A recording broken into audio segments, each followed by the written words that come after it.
አንድ ቪዲዮ ላሰማችሁና ከዛ ወደ ቤት ኦርቶዶክስ ቤተክርስቲያን ምንድነው የምታስተምረው በዚህ ጉዳይ ላይ ወደሚለው ሀሳብ እናልፋለን። በተለይም እውነተኛው ምክንያቱ ምንድን ነው? ሊቃውንቶቹ የተናደዱበት ምክንያት ምንድን ነው የሚለውን ላሰማችሁ። ለምንድነው ሊቃውንቶቹ የተናደዱት?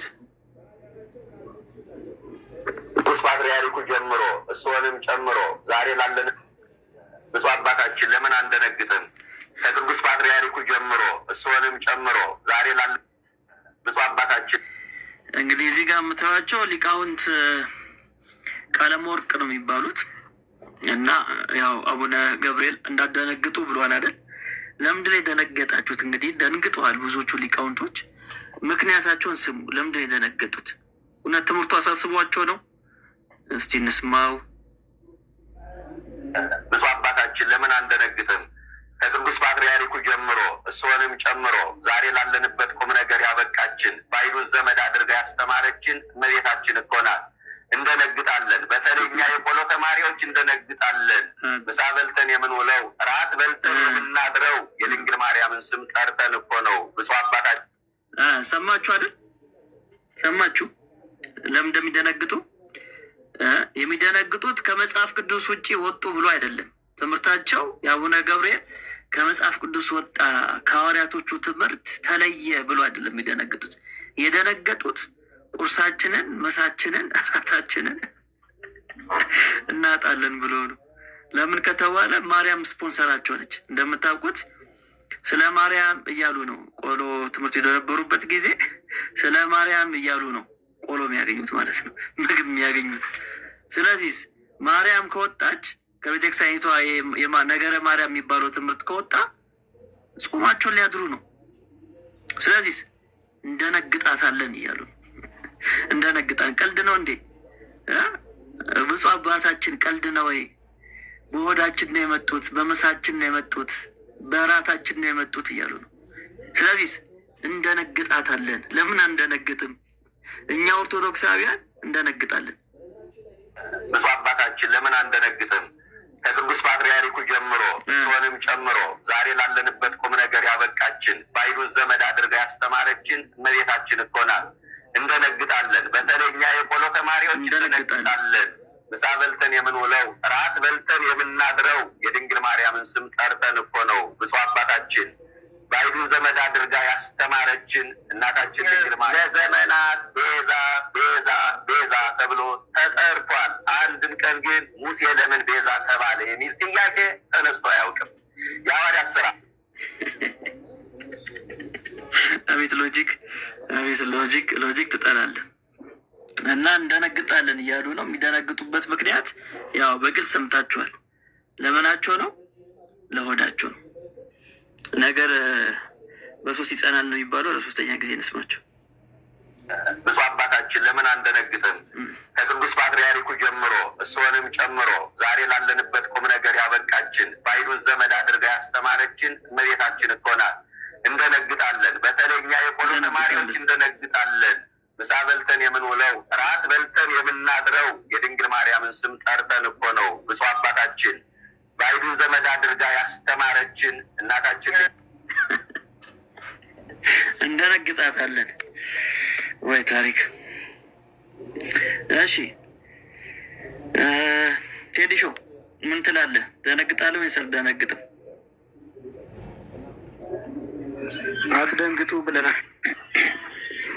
አትደንግጡ ብለናል። አሁን የኔ ሰዓት ነው። ምን ላይ? እሺ ከቃል ትርጉም ወይም ደግሞ ከቃል ፍቺው ነበር ለመጀመሪያ ያሰብኩትኝ። ኤርሚሻ ስራ አቃሎልኛል። የኪዳነ ወልድ ክፍሌ መዝገበ ቃላት ገጽ 266 ላይ ያለውን ጠቅሶ ማለት ነው። ግን ብዙ ጊዜ ገጽ 266 ላይ ያለውን ቅድም ኤርሚ ያነበበልንን ሰዎች ሲጠቅሱ ገጽ 265 ላይ ያለውን ቀደም ብሎ የሚገኘውን ቤዘወል አያነቡልንም፣ አይነግሩንም። ለምን? እዛ ላይ ለእነርሱ የማይመቹ ቃላት ስላሉ ገጽ 265 ላይ ቤዞን እንዲህ የሚል ፍቺ ያስቀምጣሉ ሊቁ።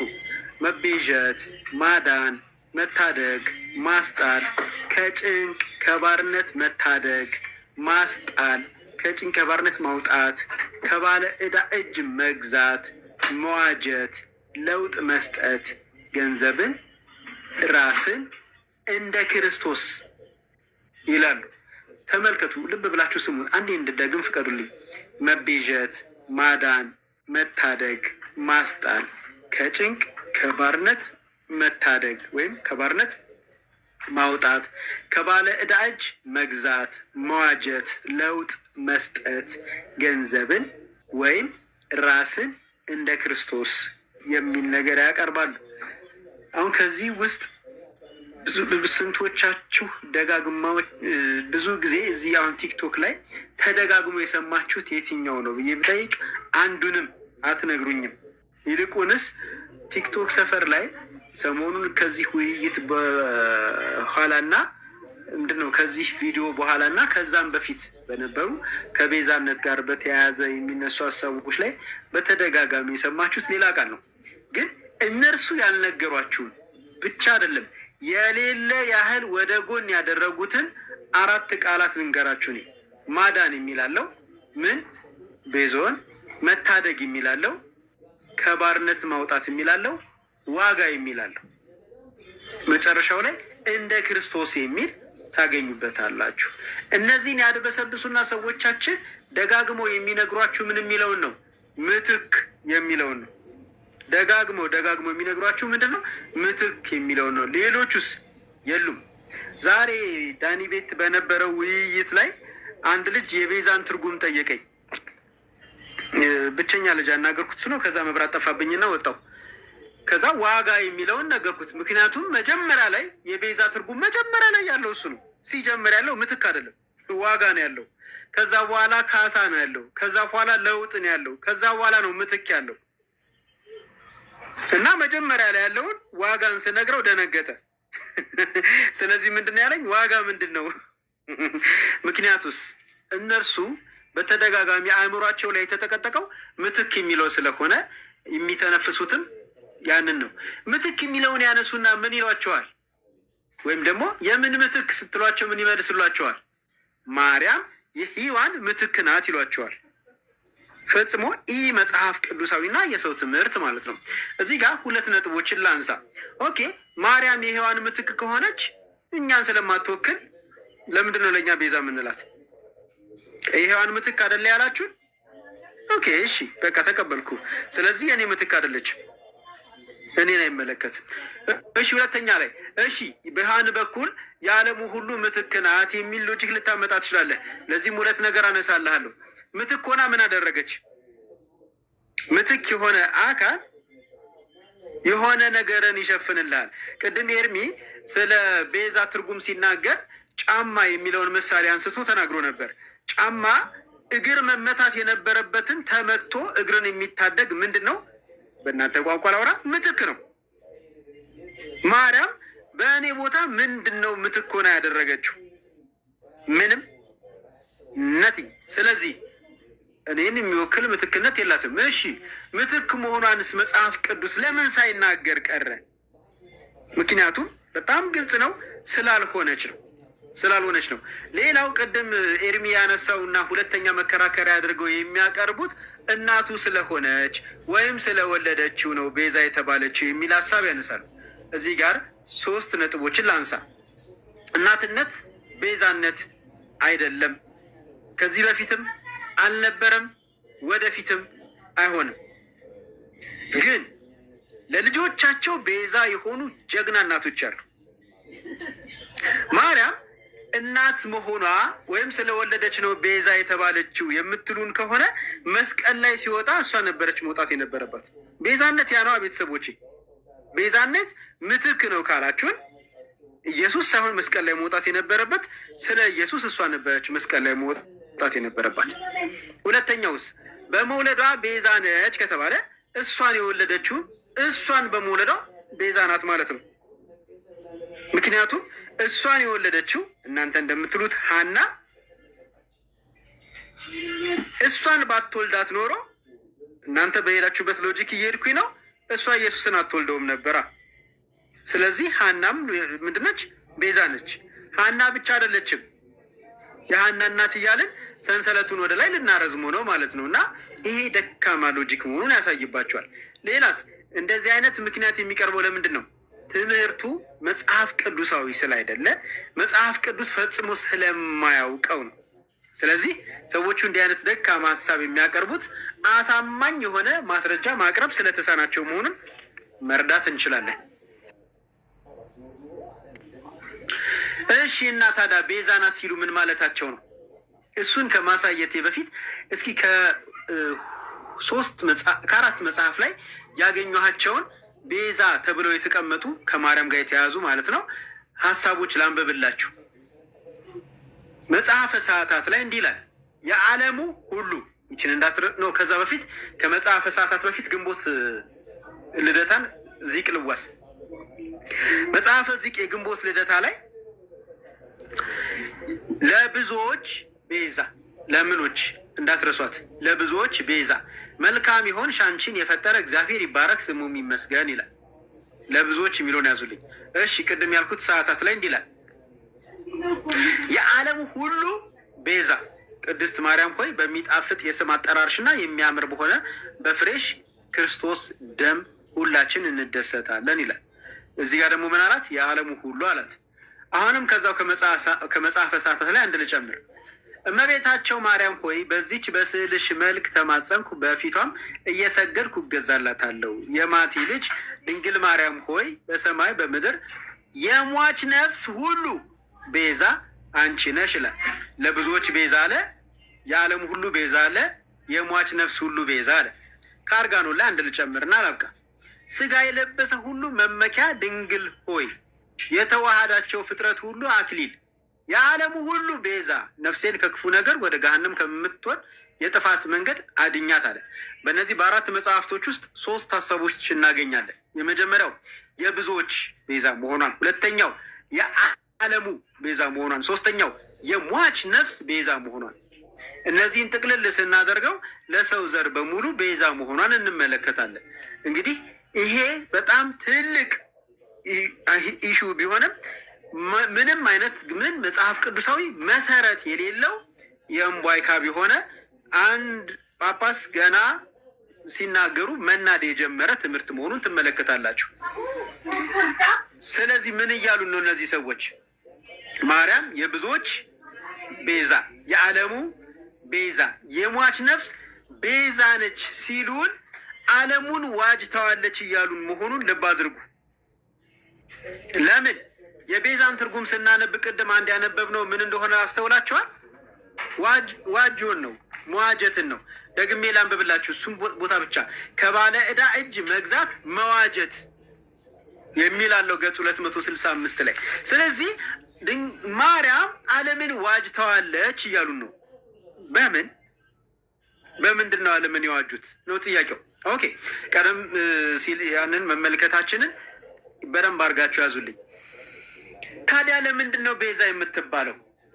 ማርያም ቤዛ ይሏታል። ለምንድን ነው ቤዛ የምትባለው? አንድ መጽሐፍ ላይ ብቻ አላሳያችሁ። እመቤታቸው የዓለም ሁሉ መድኃኒት አድርጎ እንደፈጠራት ልብ አድርጋችሁ እነሆ እወቁ ይላል። ተአምረ ማርያም። ደግሜ ላንብበው፣ ምክንያቱስ ቤዛ የሚለውን ቃል ስላልሰማችሁት ግር እንዳትሰኙ። እመቤታቸውን የዓለም ሁሉ መድኃኒት ይችን አስምሩልኝ አድርጎ እንደፈጠራት ልብ አድርጋችሁ እነሆ እወቁ ይላል። ይህንን መድኃኒት የሚለውን ታምረ ማርያም ገጽ 48 ላይ ነው። መድኃኒት የሚለውን በግዕዙ ስትመለከቱት የዓለም ቤዛ ብሎ ነው የሚያስቀምጠው። የዓለሙ ሁሉ መድኃኒት አይደለም የሚለው፣ የዓለሙ ሁሉ ቤዛ ብሎ ነው የሚያስቀምጠው ግዕዙ። ስለዚህ ምን እያሉን ነው ቤተሰቦቻችን? የዓለሙ ሁሉ መድኃኒት ናት እያሉን ነው። የዓለሙ ሁሉ መድኃኒት ናት እያሉን ነው። ኤርሚ ከፍቶታል በትልቁ አድርገው እና ቤዛነቷ እንዲሁ ዝም ብሎ የቃላት ማሳመሪያ ሳይሆን መድኃኒት አድርገው እንዳቀረቧት በዚህ መረዳት ትችላላችሁ።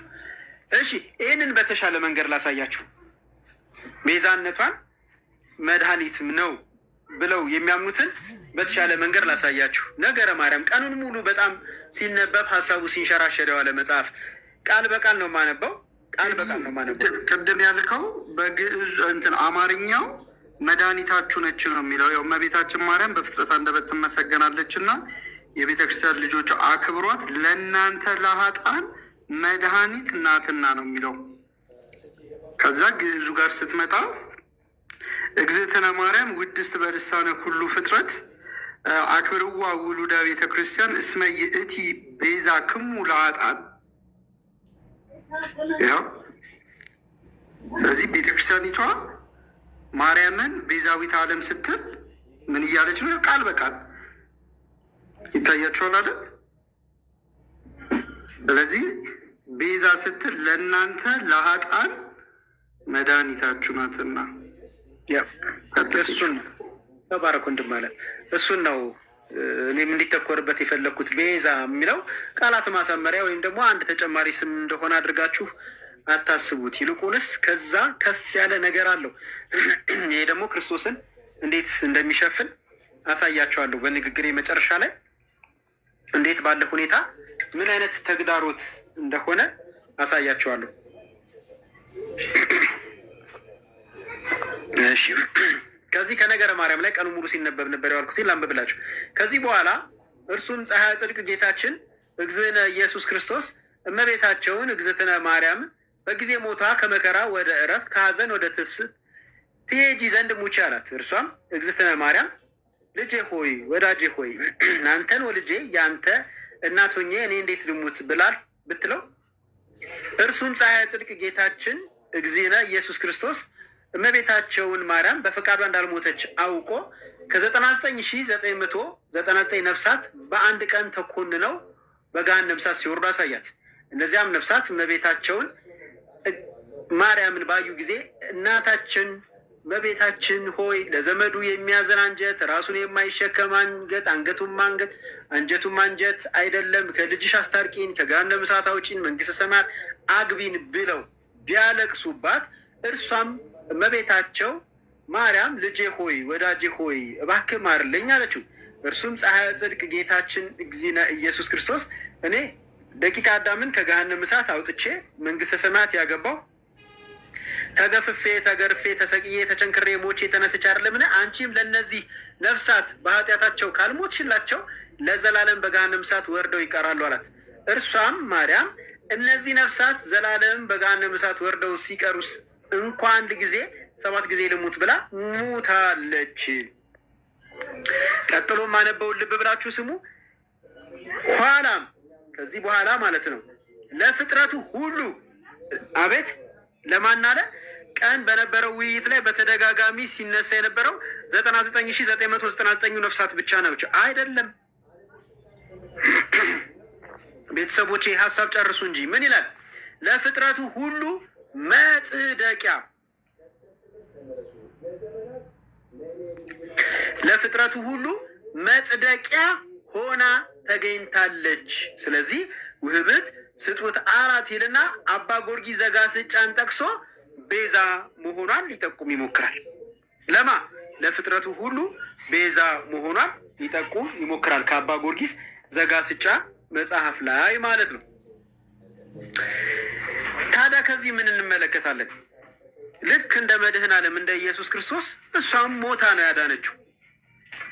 መድኃኒትነቷ እንዲሁ የኢየሱስ እናት ስለሆነች ቅድም ኤርሚ እንዳለው ድንግል ስለሆነች ብቻ ሳይሆን ዋጋ ከፍላ ሞታ ነው ያዳነችው። ይሄ ነው የተደበቀው ትምህርት። አደባባይ ላይ ግን የሚነገረን ምንድን ነው? እናት ስለሆነች፣ ድንግል ስለሆነች፣ ንጽሕት ስለሆነች፣ ቅድስት ስለሆነች፣ የተመረጠች ስለሆነች የሚሉ ሽፋኖች ናቸው የሚሰጣቸው። ይሄ ውሸት ነው፣ ውሸት ነው፣ ውሸት ነው። ኦኬ፣ የመጨረሻ ሀሳቤን ላንሳና ለሳላንዛዛው ላብቃ። ለመሆኑ ማርያም ብቻ ነች ቤዛ የምትባለው? አሁን አንዳንዶቻችሁ መስቀል ወደ አይምሯችሁ መጥቷል። ሌሎቻችሁ የተክለ ሃይማኖት መቃ አይደለም፣ አይደለም። ከዛው ከማርያም ጋር በተያያዘ ከማርያም ጋር በተያያዘ ማርያም ብቻ ነች ቤዛ የምትባለው አይደለም። እስኪ 3 መጽሐፍ ላንብብላችሁ። ልብ ብላችሁ ስሙኝ። በተለይ ረገጥ አድርጌ የማንብበት ቦታ ላይ ልብ ብላችሁ ስሙኝ። ኪዳንሽ ለኃጥአን ቤዛ ሆነን። ማርያም አይደለችም። ምኗ ነው ቤዛ የሆነን? ኪዳኗ። ይህንን ማን ነው የሚለው? ዚቅ። ልቀጥል። ከሎዛ ተነስተሽ ወደ ደብረ ቁስቋም የተሰደድሽው ስደትሽ፣ ልብ አድርጋችሁ ስሙኝ። ከሎዛ ተነስተሽ ወደ ደብረ ቁስቋም የተሰደድሽው ስደትሽ እማምላክ ወላዲት አምላክ ሳሊተ ምሕረት ብለን ለምናምንሽ ለልጆችሽ ቤዛ ይሁነን ይላል። እዚህ ጋር ደግሞ ማን ነው ቤዛ የሆነው? ስደቷ ነው። ማርያም አይደለችም፣ ስደቷ ነው። የመጨረሻ አንድ ላንብብ። እመቤታቸው ወላዲት አምላክ ሆይ ጌታ ሊሆን ልጅሽ ስለ እኔ እንዲህ ብለሽ ንገሪው ይላል። ምን ብላ ትንገረው? ስሙት። አቤቱ ምሕረትን አታዘግይበት፣ ይህ ሰነፍ ሰው በስንፍናው ቢያሳዝንህ ስለ ነፍሱ ቤዛ ንጽሕናዬን ተመልከት። እዚህ ጋር ደግሞ ቤዛ የሆነው ማን ነው? ንጽሕናዋ ነው። ስለዚህ 3 ተጨማሪ ቤዛ አገኘን ማለት ነው። ማን ማን ማን? ልብ በሉ። ኪዳኗ ምንድን ነው? ኪዳኗ፣ ስደቷና ንጽሕናዋ። ስለዚህ ማርያም ብቻ ሳትሆን እነዚህ 3 ነገሮችን ቤዛ ሆነው ቀርበዋል። ቤዛ ሆነው ቀርበዋል። ይሄ ደግሞ በጣም ትልቅ ስህተትና ኑፋቄ ነው። ለመሆኑ ቤዛችን ማን ነው? ከቤተ ክርስቲያኑ መጽሐፍ 3 ናሙናዎችን ከአንድ መጽሐፍ ላይ ከሃይማኖተ አበው ላይ 3 ቦታዎችን ብቻ አንብቤላችሁ ንግግሬን አበቃለሁ። ሃይማኖተ አበው ገጽ 510 ከአባቱ ጋር እኩል ትክክል ነው። ቤዛ ሆኖ መሰጠት ኃጢአትን ማስተሰረይ አስታራቂነት ገንዘቡ ነው ይላል። ቤዛ ሆኖ መሰጠት ኃጢአትን ማስተሰረይ አስታራቂነት ገንዘቡ ነው ይላል። እዛው ሃይማኖተ አበው ገጽ 180 ላይ ደግሞ እናንብብ። ጌታችን መድኃኒታችን ሰውነቴን እጥላት ዘንድ አነሳት ዘንድ ስልጣን አለኝ ብሏል። ዳግመኛም ቸር ጠባቂ እኔ ነኝ፣ ለምእመናን ቤዛ አድርጌ ሰውነቴን ለሕማም ለሞት አሳልፌ እሰጣለሁ አለ። ቤዛ አድርጌ ለምን? ለሕማም ለሞት አሳልፌ እሰጣለሁ አለ። የመጨረሻ ገጽ 200 ላይ ጌታ ከወዲያ ዓለም ወደዚህ ዓለም መጥቶ ከሰው ወገን ተወለደ። እግዚአብሔር ቃል ሰው ሆነ፣ አምላክ በመሆኑ ያድነን ዘንድ ሰው በመሆኑ ለእኛ ቤዛ ሆኖ ይሞትልን ዘንድ። ወገኖቼ አሁን ያነበብኳቸው 3 ምንባብ ውስጥ 2 ቦታ ላይ ስለ ሕማሙና ስለ ሞቱ ሰምታችኋል። ምንድን ነው የተሰማችሁ? እንቅልፍ ተኝቶ እንደመነሳት ያለ ነው? ራስ ህመም ወይም ጉንፋን እንደመታመም ነው? አይደለም። የኔ ቤተሰቦች፣ የኔ ተወዳጆች፣ የጌታችንን ስቃይ ለማወቅ እንደው በትንሹ እኔ አንተ አንቺ የቀመስነውን ናሙና ብዙ ጊዜ ማነሳውን ላንሳ። እንደው በስራ አጋጣሚ ጣቶቻችንን መርፌ ወግቶት አያውቅም? እንዴት ነበር የሆን ነው ታስታውሳላችሁ? እግሮቻችንን እሾክ ወግቶት አያውቅም? እንዴት ነበር የተንሰፈሰፍ ነው? ትዝ አይላችሁ? የኔ ጌታ ኢየሱስ ግን በእጆቹና በእግሮቹ የገቡት ሚስማሮች አሁን እንኳን በዚህ በዘመናዊው ዘመን እንደተሰራው በዘመናዊ ማሽን እንደተሰራው ያለ ሚስማር አይደለም። በዛ ማሽን ባልነበረበት ዘመን ቅርጽ አልባ የሆነ ግዙፍ ሚስማሮች ናቸው በእጆቹና በእግሮቹ ተቸንክረው የገቡት። ህመሙና ስቃዩ ተሰማችሁ? ወንድሞቼ ፀጉር ቤት ስትስተካከሉ ማሽኑ ጫፉ እንደው ትንሽ ቆርጧችሁ ከማሽኑ ሸሸት ራቅ አላላችሁ?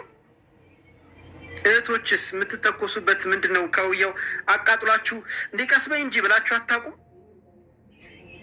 የኔ ጌታ ኢየሱስ በነዛ እናንተ ስትነኩ በሸሻችሁበት ጭንቅላት ላይ እሾክ ነው የተጠቀጠቀበት፣ በመቃ እየተመታ። ስቃዩ ተሰማችሁ? እንደው ትንሽ እንኳን አጣጣማችሁት? እቃ ተሸክማችሁ ከታክሲ ቤታችሁ ስትሄዱ ርቋችሁ አያውቅም? እንደው ወዛደር ባገኘሁ የሚያግዘኝ ሰው ባገኘሁ ብላችሁ አልናፈቃችሁም? ወንድም አለምዬ፣ እህትዬ፣ የኔ ጌታ ኢየሱስ መስቀል ተሸክሞ ጋራ ተራራ ነው የወጣው። የደረቀ እንጨት እየተገረፈ ይሄ ሁሉ ግን ለማን ይመስልሃል? ይሄ ሁሉ ግን ለማን ይመስልሻል? ቤተሰቦቼ ይህንን ሁሉ እኮ የእኔ ጌታ ኢየሱስ፣ የአንቺ ጌታ ኢየሱስ፣ የአንተ ጌታ ኢየሱስ ይህንን ሁሉ እኮ የሆነው ለእኔ፣ ለአንቺ፣ ለአንተ ቤዛ ሊሆነን ነው። የኔን መስቀል ነው የተሸከመው፣ ለእኔ ቤዛ ሊሆን ነው።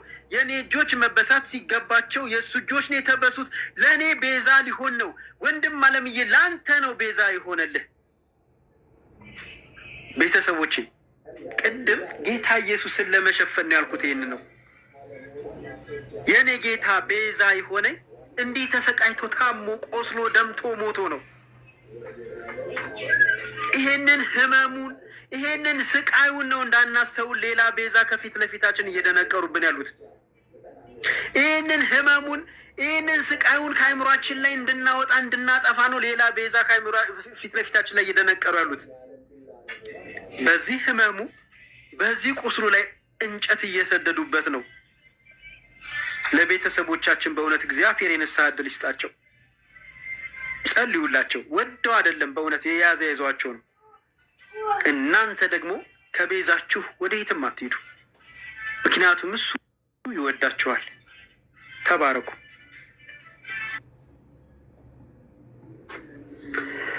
አሜን። ቴዲ ጸጋ ይብዛልህ። ተባረክ። ዳኒ እንዴት ኖት? ደህና ኖት ወይ? እንዴት ነው ወንድሞች? እንዴት ናችሁ? የጌታ ጸጋና ሰላም ይብዛላችሁ። እንዲሁም ከታች ያላችሁ የተወደዳችሁ ቤተሰቦች ሁላችሁንም ሰላም ብያለሁ። ለእኛ በኃያላን መካከል መሆን ጥሩ ነው። እንዴት ናችሁ? ሰላም ብያለሁ። እንዴት ናችሁ? ሁሉ መልካም፣ ሁሉ ሰላም። ስትታይ የደነገጥክ አትመስልም። ምንድን ነው ነገሩ? ምን ላድርግ ብለህ ነው? ድንጋጤው ስደነግጥ ጠፋ። አንተ ላይ መለከት እንዴት ንጋጤ ደንግጬ ነው። ድንጋጤው ስደነግጥ ጠፋ። ራሱ ድንጋጤው አስጠፋ። ድንጋጤው ጠፋ። ሚስጥሩን ንገራቸው እንዴት እንዳጠፋው። አንዳንዶች ያስፈልጋቸዋል ሚስጥሩ፣ አንዳንዶች ያስፈልጋቸዋል። የደነገጡ አሉ እስካሁን ድረስ ያለቀቃቸዋል። በጣም ብዙ አለ። እሺ ስለ ቤዛነት እያወራን ነው የምንገኘው። የአቡነ ገብርኤልን ንግግር መሰረት በማድረግ እዚህ አንድ እንደሚባለው አንድ ጽሁፍ ላሳያችሁና ከዛ ደግሞ ብሩክ የሚለን ደግሞ እንሰማለን። ከዛ ወደ ዳኒ እናልፋለን። በተለይም ከአቡነ ገብርኤል ጋር በተገናኘ ኦርቶዶክሳውያን እንዴት ነበር ምላሻቸው የሚለውን ነገር ላሳያችሁ። ምን እንደነበር ምላሻቸው ኦርቶዶክሳውያን ተመልከቱ። አሁን እዚህ ጋር የተጻፈው ምን ይላል? በነገራችን ላይ ጵጵስና ስልጣን እንጂ እውቀት አይደለም። ለዚህ ነው ስህተት እንደ ክረምት ውሃ እየፈሰሰ ያለው። ጵጵስና ስልጣን እንጂ እውቀት አይደለም ይላሉ። ይህን የጻፉት እንግዲህ ኦርቶዶክሳን ነው፣ የኦርቶዶክስ መምህራን ዮሴፍ ደሳለኝ የተሰኙ እውቀት እንጂ ስልጣን እንጂ እውቀት አይደለም። እነዚህ ከሆነ በቃ ጳጳሳቶች ሁሉ እውቀት የላቸው ማለት ነው። አያችሁ፣ ለጵጵስና እውቀት ካልሆነ መስፈርቱ አሁን ሲኖዶስ የተባለው በቃ እንደዚህ ነው ማለት ነው። አያሳዝኑም? እንግዲህ እረኞቻቸው ነው እንደዚህ የሚሉት ማለት ነው። እረኞቻቸው። እሺ ሌላ ደግሞ ላሳያቸው። እሺ ይህን ደግሞ ተመልከቱት። አባ ወይንስ አባ ጨጓሬ ባላስኬማ መናፍቅ። ይህን ደግሞ መምህር ደረጀ ዘዊኔ የተሰኘው የኦርቶዶክስ ቤተክርስቲያን መምህር ነው ዩቲዩብ ገጹ ላይ ያስቀመጠው ማለት ነው። አባ ወይንስ አባ ጨጓሬ ባላስኬማ መናፍቅ። እንግዲህ አባቶቻቸው እንደዚህ ነው የሚጠሯቸው። ይሄ ስርዓት አለን ምናምን መዋቅር አለን ቀኖና አለን ምናምን የሚባለው ነገር የውሸት መሆኑን ማየት ትችላላችሁ። የውሸት መሆናቸው በጣም ደግሞ ያዝናናኝ ደግሞ ፒክቸር ላሳያቸው። ይሄኛው ቤዛ የሚለው የሴትም የወንድም ስም ነው ይላል። ይሄ ደግሞ ያንተ ይሻላል። ምን አጨቃጨቀው? በቃ ቤዛ የሚለው የሴትም የወንድም ስም ነው ይልና ወንድና ሴት ደግሞ አድርጓል። ግራና ቀኝ ወንድና ሴት አድርገዋል ማለት ነው። ከላይ የአቡነ ገብርኤልን ፎቶ ኤክስ አድርጎታል። የፍኖተ ጽድቅ ሎጎ ኤክስ አድርጎታል። ቤዛ የምትባሉ እዚህ ውስጥ አላችሁ እንዴ? እሺ ሌላ ደግሞ ይሄ ደግሞ ምን ይላሉ? ይሄ እንኳን ቅኔ ነው። ቅኔ የምታውቁ ሰዎች ብቻ ናችሁ የሚገባችሁ። ሊቀ ጳጳሱ ብዙ የደከሙት ባለጸጋውን ለማስደሰት ነው፣ ምክንያቱም ገንዘብ ቤዛ ነው ይላል።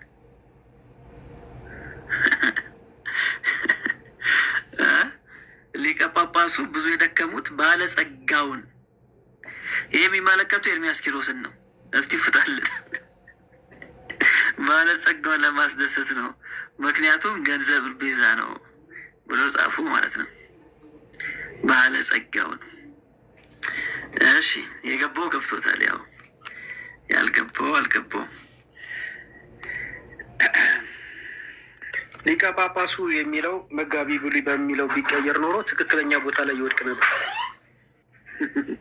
አሁንም የገባው ገብቶታል። ያንተ ባሰ፣ ያንተ ባሰ። አሁን ከሌለች ስላሴ ያሉ ሰዎች በሰላም እየኖሩ ኢየሱስ ብቸኛ ቤዛ ነው ያሉትን ጳጳስ እንደዚህ ማሳጣት ግን ምን የሚሉት ነው? ጌታን በጣም በጣም በጣም ነው የሚያሳዝነው። ያው ይሄ እኮ ነው በቃ እንደውም ቤተ ክርስቲያን ሳይሆን መባል ያለበት ቤተ ማርያም ነው መባል ያለበት። አንዳንድ ስታስቡ ቤተ ክርስቲያን ሳይሆን ቤተ ማርያም፣ ቤተ ማርያማውያን የሚል ስም ቢሰጣቸው እንደሚሻለው። ከዚህ ላይ ፋዘር ጆሲ የማታ ተማሪዎችን ምን ብሎ የጠራቸው እንደነበር ከልት ነበር የሚለው። ሜሪ ከልት፣ የሜሪ ከልቶች ይላል። አዎ እኔ የምልህ ሙሽራዬ ማለት ነው። ሙሽራዬ ብቻውን ተመሰገነልኝ ብላ ሙሽራዬ ተጨበጨበለት ብላ የሚከፋት ሙሽሪት ግን ጤነኛ ነች አይደለች? እውነት ነው። እንደዛ ነው እየሆነ ያለው። ሕክምና ያስፈልጋታል። እሺ አንድ ቪዲዮ ላሰማችሁ እና መምህር ዘበነም በዚህ ጉዳይ ላይ ምላሽ ሰጥተዋል። እስቲ እሳቸው ምን እንደሚሉ ደግሞ እንስማ። ድንግል ማርያም ቤዛዊተ ዓለም ስንል ድንግል ማርያም ስጋዋን ቆርሳ ደሟን አፍስሳ ቀራንዮ ተሰቅላ አዳነችን የሚል አንድ ቀን የኦርቶዶክስ አስተማሪ አስተምሮ አያውቅም። አልተጻፈም። ቤዛዊተ ዓለም ግን ድንግል ማርያም ትባላለች አትባልም? በደንብ ነው እንጂ የምትባለው የእኔ ጌታ፣ በደንብ ነው እንጂ የምትባለው።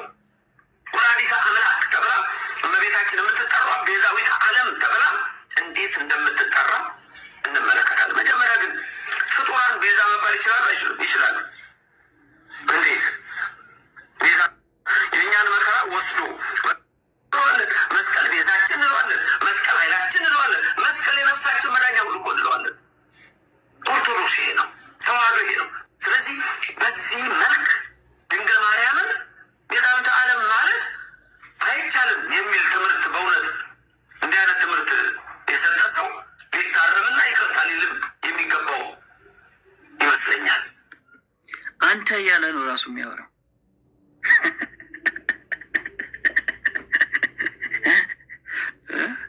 አንተ እያለ ማለት ነው። ጳጳሱን ሊታረም ይገባዋል።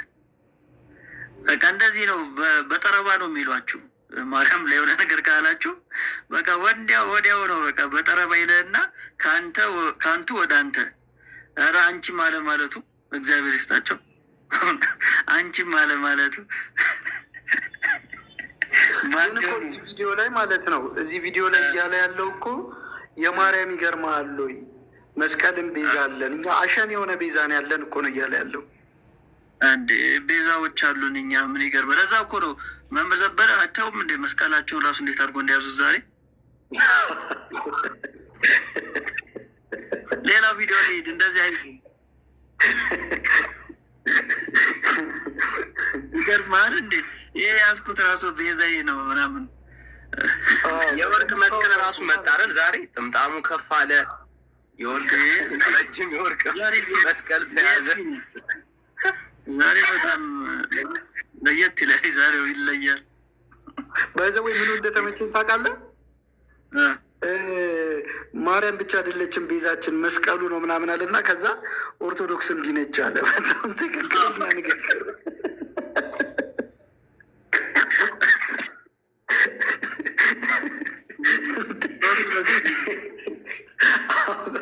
እኛም እኮ ሌላ ላለም እንዲሁ ነው ያለው፣ እንዲህ ነው ያለው።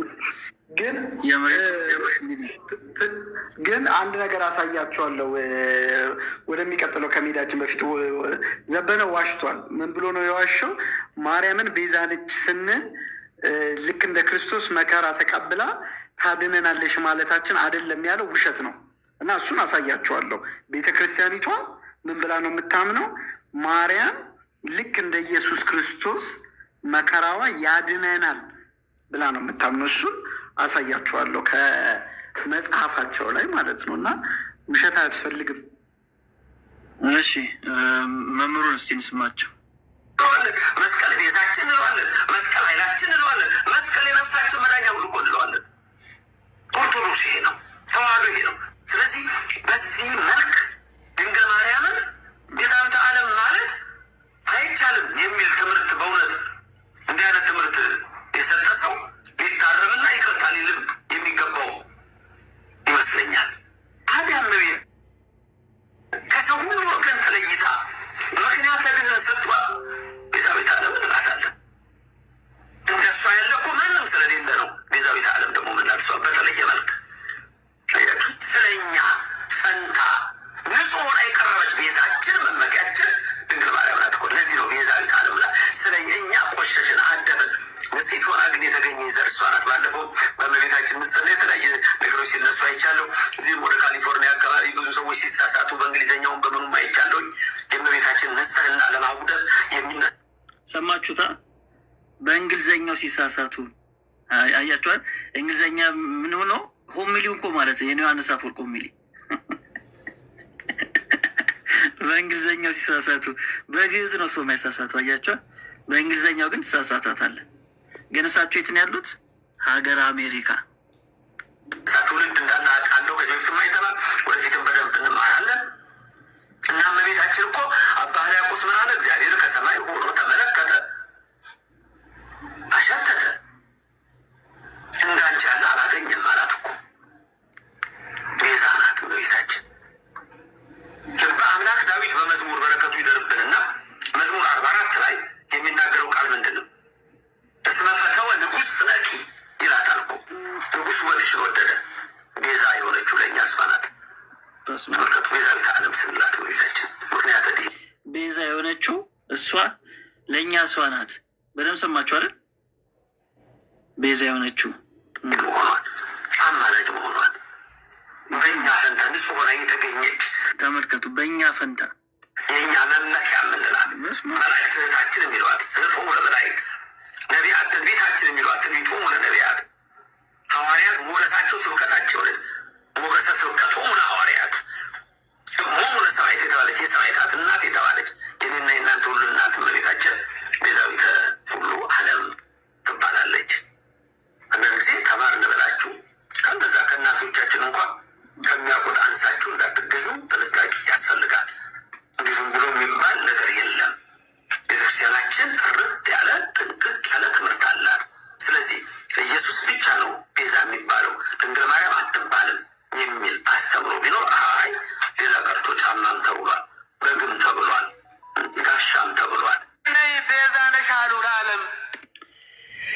እሺ ይህን ይመስላል እንግዲህ። ብሩኬ ምን የምትለን ነገር አለ? ከዛ ሰው እናስገባለን። ምናልባት ግን ከመስቀል ጋር ተያይዞ ዘበነ የተናገረውን እና እሳቸው ደግሞ ከመስቀል ጋር ተያይዞ የተናገሩትን አንዴ ብትደግምልን። እሳቸው የተናገሩትን ግሩፑ ላይ አስቀምጨዋለሁ። ከዛ ዘበነ የተናገረውን ለምን ከመስቀሉ ጋር ተያይዞም የተናገሩት ነገር ስላለ ብፁዕ አቡነ ገብርኤል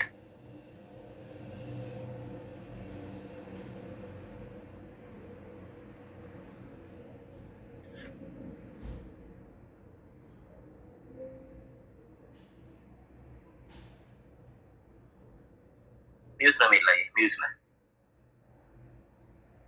ይስለኝ ነው። ኦኬ እሺ እናስጀምሮ እንደ አዲስ በመስቀሉ ስንል ከክርስ ያለፈ ነው።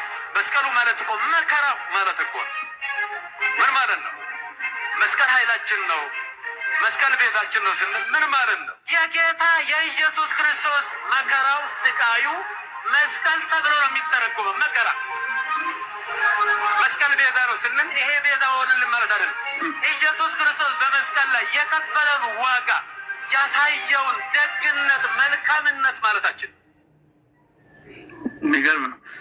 እሳቸው ደግሞ ምን ያሉት ዘበነ መስቀል ቤዛችን እያሉ የሚያሳዩት የወርቅ መስቀሉን ነው።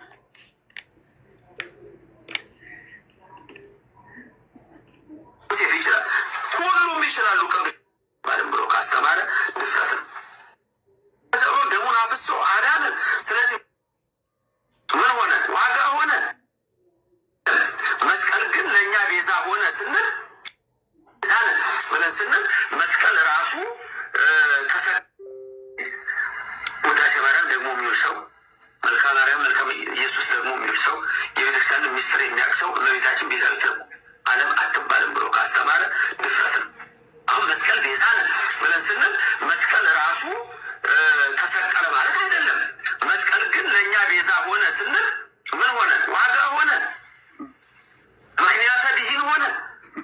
ኢየሱስ መስቀል ላይ ተሰቅሎ ደሙን አፍሶ አዳነን። ስለዚህ መስቀልን እንወደዋለን፣ መስቀልን እናከብረዋለን፣ መስቀል ቤዛችን እንለዋለን፣ መስቀል ኃይላችን እንለዋለን፣ መስቀል የነፍሳችን መዳኛ ብሎ እንለዋለን። ኦርቶዶክስ ይሄ ነው፣ ተዋህዶ ይሄ ነው። እኔ የገረመኝ ፊታቸው ነው። በደንብ ተመልከቱት። ስለዚህ መስቀልን እንወደዋለን፣ መስቀልን እናከብረዋለን፣ መስቀል ቤዛችን እንለዋለን፣ መስቀል ኃይላችን እንለዋለን፣ መስቀል የነፍሳችን መዳኛ ብሎ እንለዋለን። ኦርቶዶክስ ይሄ ነው፣ ተዋህዶ ይሄ ነው። ስለዚህ በዚህ መልክ ድንግል ማርያምን ቤዛዊተ ዓለም ማለት በጣም የሰማይና የምድር ያክል ርቀት ያለው ንግግር።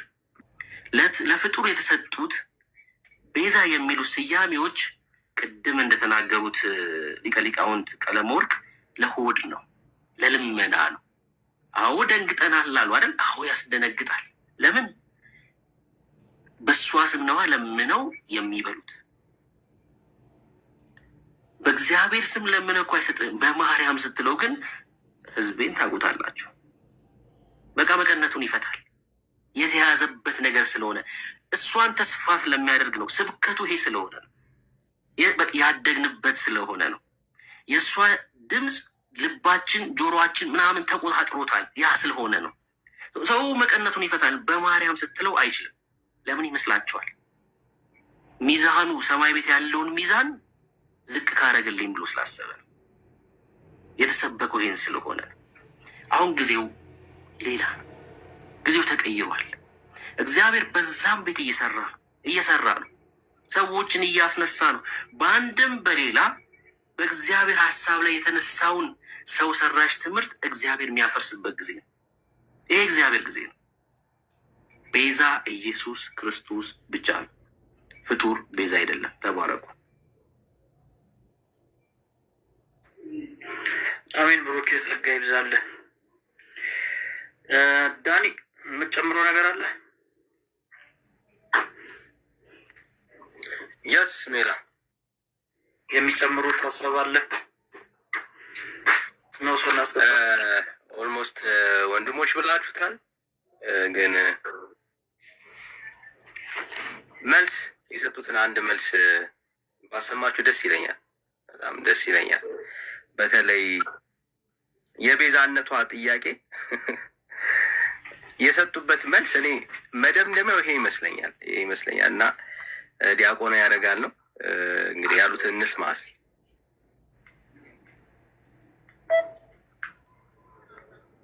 የሙሴ እንደው ምን ይበዛባታል? እነ ሙሴ ቤዛ ከተባሉ ምድረ ርስት እንኳን መግባት ምን ይበዛባታል?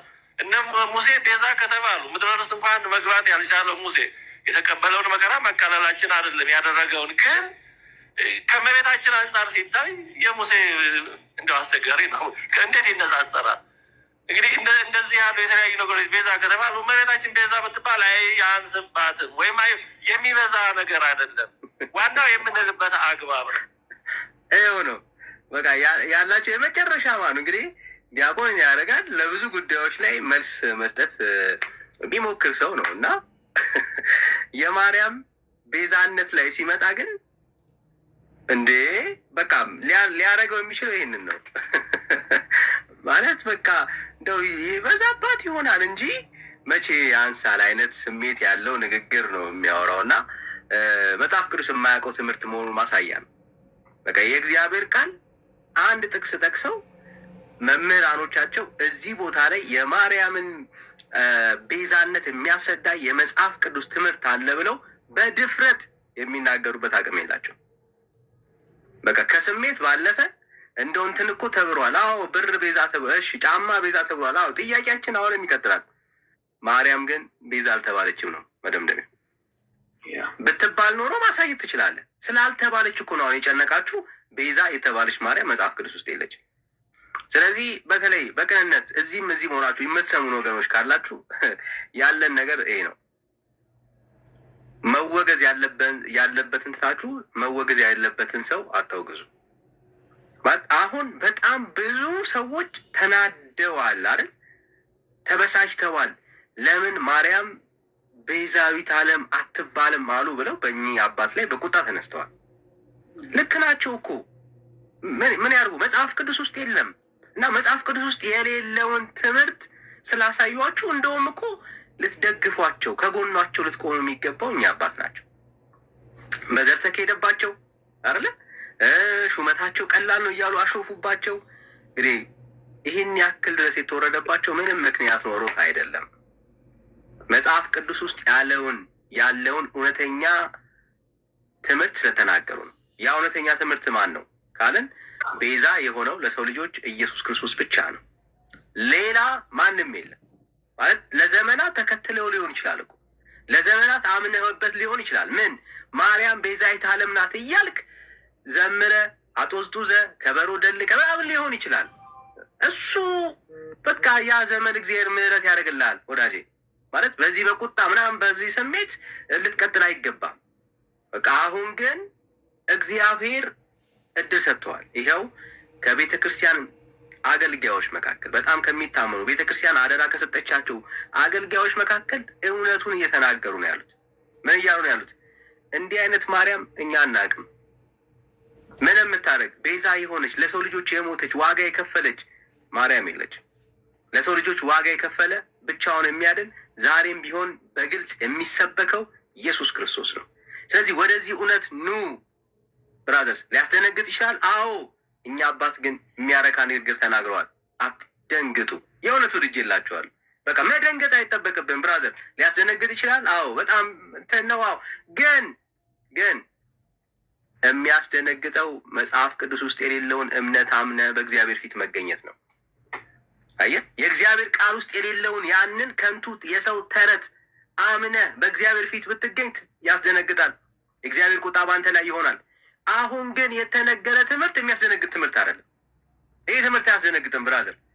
መጽሐፍ ቅዱስ ውስጥ ያለው እውነተኛው የጽድቅ መንገድ ሰዎች የሚድኑበት ደግሞ ብቸኛ ቤዛ የሆነው ኢየሱስ ክርስቶስ ነው ብሎ ማመን የሚያስደነግጥ ትምህርት አይደለም። በእግዚአብሔር ፊት ብትቆምበት ያለ ነቀፌታ የምትገኝበት ትምህርት ነው። ስለዚህ ወገኖች በጣም በፍቅር ነው የምነግራችሁ። አትደንግጡ። ማርያም ቤዛ አይደለችም። የሚያስደነግጥ ትምህርት አይደለም ብራዘርስ፣ አትደንግጡ። በቃ ይሄ መልእክት ነው። እኔ ለኢትዮጵያ ኦርቶዶክሳውያን ምዕመን እኔ ከእግዚአብሔር ዘንድ መልእክት ይመጣ ነው ይመስለኝ። በቃ ይሄ እንደ ትንቢትም ውሰዱት ጋይስ። ይሄ ሊትራሊ እንደ ትንቢት በቃ እግዚአብሔር እየተናገራችሁ ነው ያለው። ምን እያለን ያለው? አትደንግጡ ልጆቼ፣ አትደንግጡ። ባይዘው የብሽሽቅ ቃል አይደለም፣ ልባችሁን የሚያነሳ ቃል ነው እግዚአብሔር የተናገረ ያለው። ለዘመናት እውነት ነው ብላችሁ የተከተላችሁ ትምህርት መጽሐፍ ቅዱስ ውስጥ የለም እና አሁን አትደንግጡ። እና ምን ታደርጋላችሁ? እውነተኛ የሆነውን የጽድቅ መንገድ፣ እውነተኛ የሆነውን መጽሐፍ ቅዱስ የሚያስተምረውን ቤዛ ኢየሱስ ክርስቶስን ያዙ። ሌላ ቤዛ የሆነች ሌላ የምትከተሏት ሌላ ዝማሬን፣ ሌሎች መንፈሳዊ ነገሮችን የምታቀርቡላት የለችም። የለችም እንዲህ አይነት ማርያም። ስለዚህ እውነተኛ የጽድቅ መንገድ ኢየሱስ ክርስቶስን ያዙ። ይህንን ነው የምንላችሁ ብራዘርስ። ምናልባት ውይይት ካለ በደንብ እናዳብረዋለን። ግን መደምደሚያችን ቃል ምንድን ነው? አትደንግጡ ነው። የሚያስደነግጥ ትምህርት አይደለም። ኢየሱስ ክርስቶስ ብቸኛ ቤዛችን ነው። ተባረኩ ወገኖች።